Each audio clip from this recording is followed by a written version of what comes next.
put the video on again. We use microphones all the time, so we really can talk about whatever comes to our minds. What's on your mind? What's on my Richard? mind?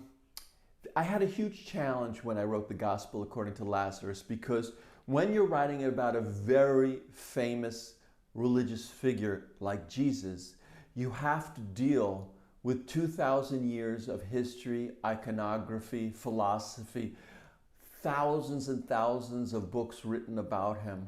And so people have developed their own very specific ideas about what he looked like, who he was, what his message was. And so if you're going to write a book about him and his best friend from childhood, Lazarus, how do you deal with that? How do you free people's minds? How do you clear out their images that are already in their heads about who Jesus was and encourage them to enter into your book without their preconceived notions? It's very difficult. And it was even difficult for me as a writer. How do I get rid of my own preconceived notions about the kind of world Jesus wanted to create? And the way I did it, I discovered it by accident, was I gave them back their Hebrew names. You know, nobody in 2,000 years ago in the Holy Land, nobody 2,000 years ago in the Holy Land called him, you know, Jesus Christ or anything like that. His name, they would have used his Hebrew name, Yeshua ben Yosef. Yeshua, son of Joseph.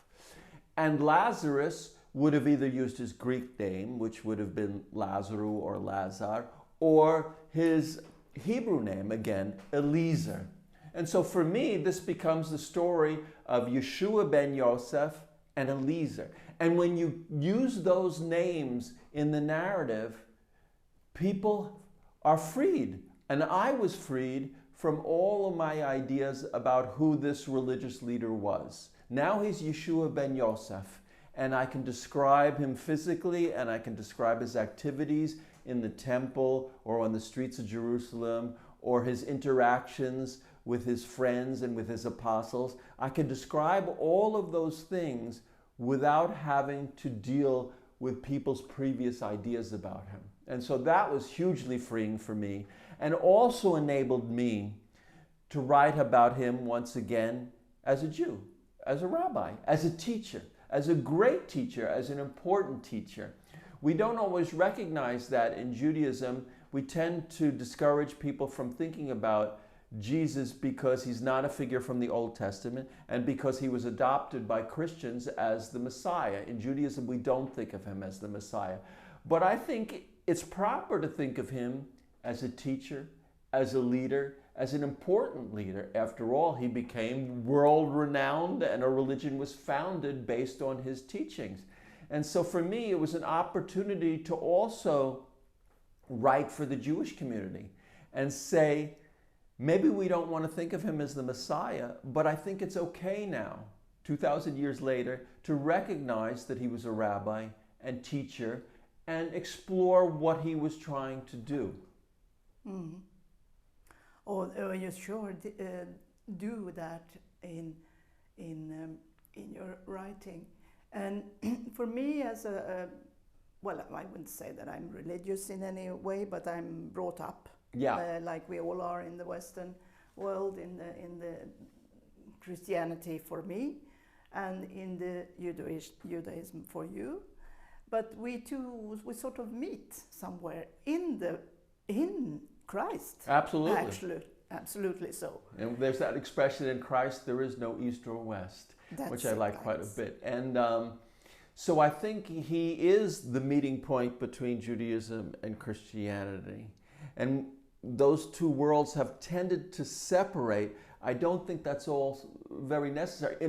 And that's in part why this isn't really a religious book. It's not. No, it's not about doctrine. It's not about what you should do or shouldn't do. It's about love and sacrifice and two soulmates and what it is, what it would mean to lose your best friend in a horrible, cruel way, and how you would try to go on with your life. So in a sense, it's about how all of us overcome traumas in our own life and the courage we find to go on after that trauma. The trauma can be the death of a parent, the death of a child, a war. We have the war in Ukraine right now. There can be all sorts of traumas. And how do we find the courage to begin again? And that's what Lazarus has to do in this book. He has to begin again. Do you think that his experience as being dead, because he was actually, they sort of took his pulse and all that, and they saw that he was dead. And then that's his big trauma, of course, that was he really, because nothing happened. And he's a little bit disappointed for that. Well, what do you... That was important in the book as well, because Lazarus returns to life, revived by some special words of Jesus or some special love or spiritual power, but he doesn't remember anything about an afterlife. And he was always told, you know, there's God, there's angels, and you'll experience that when you're dead, but he doesn't remember anything. So it's a crisis of faith for him. He loses his faith. Well, what's he going to do then? It's very traumatic. He turns to his best friend from childhood, who just happens to be a very powerful, important spiritual leader, Yeshua ben Yosef, Jesus. And so he and Jesus have very important conversations about how Lazarus can now continue his life after losing his faith. How does he gain his faith back? And the interesting thing for me is, although he no longer has any faith, so to speak, in an afterlife, in God and angels and everything will be wonderful in heaven, he never loses his faith in his beloved friend, in Yeshua. And I think that's true to my life. And I don't know if it's true for other people, but in my life, I can lose faith in governments, in religion, in the goodness of the world, in an afterlife, but I never lose faith in the people I love. And so for people like me, the way we go on with our life after a trauma is by maintaining our faith and trust in the people we love. Yeah, that's so true. And I think that's also something that very clearly comes through in the text, because you sort of tend to, when you've read the book, you sort of feel a comfort.